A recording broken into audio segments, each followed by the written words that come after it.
launching a tasty pastry. It's a low-carb Pop-Tart. It's got 3 to 4 grams of net carbs, and we love this show. This is our best place to be in LA.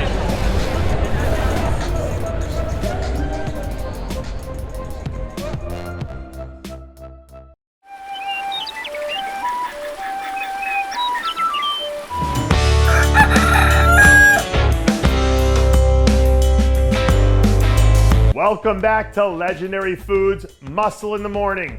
I'm Dave Palumbo, and today is Tuesday, November 2nd, 2021.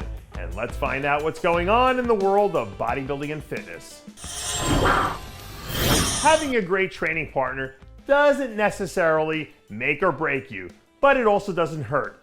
So if you're blessing Awodibu, and you can get a future Hall of Famer like Greene to be in your corner during the offseason, it's one of those things that feels like it will end up making a difference in the long run. Blessings come out and said that he's learned a lot from the experience he gained during his rookie season. And I'd imagine that soaking up knowledge from someone like Kai adds to that even more. So if he can soak up 10% of what he's learning and put it into action next year, it isn't hard to imagine him putting together a really strong 2022 campaign. To a certain degree, I think there's something primal about human beings wanting to defend their territory. One way or another, it's hardwired into our DNA for us to have this tribal desire to keep what's ours, especially when you worked your butt off to get it. So with that in mind, anyone out there who's thinking about taking a shot at the 212 title at the Tampa Pro next year, well, you've been warned. Kerrith Bajjo is planning to defend this territory.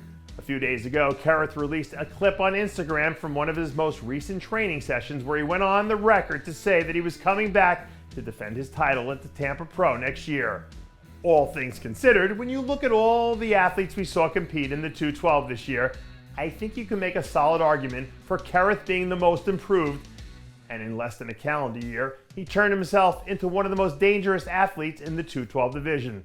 So as long as he doesn't lose that primal drive between now and whenever the next Tampa Pro is, he's going to be one tough man to beat. A few years ago, I remember reading an article that tried to say that winning too often or having too much success might be good for us in the short term, but in the long term, it's actually, well, bad. But here's the thing, 9 times out of 10, the people who say things like that are the ones who've never actually won or succeeded at anything themselves, which means that they really don't have any idea of what they're talking about. Because I bet if you asked your reigning and defending 3-time classic physique champ, Chris Bumstead, how things are working out, well, I'm guessing that he'd say they're pretty damn good. Not only is he still riding high from his big win last month, he's also already off to a great start with his offseason. So if this is what it means to be lonely at the top, from where I'm sitting, it doesn't seem all that bad. And since we're already talking about classic physique, I figured that I might as well go ahead and slip in the news from Terrence Ruffin, who made headlines a few days ago when he went on the record to say that he had no intention of ever moving up from classic physique to try his hand at 212. Even though he's coming off 2 straight second-place finishes at the Olympia, if you compare this year to last year, you can see that he was significantly better almost all the way across the board. So as long as he can keep making these incremental improvements from year to year, I don't see any reason for him to try to jump ship. And that does it for yet another edition of Muscle in the Morning. I'm Dave Palumbo, reminding you to always be true to your passions, and make sure to follow us on Facebook, Twitter, and Instagram.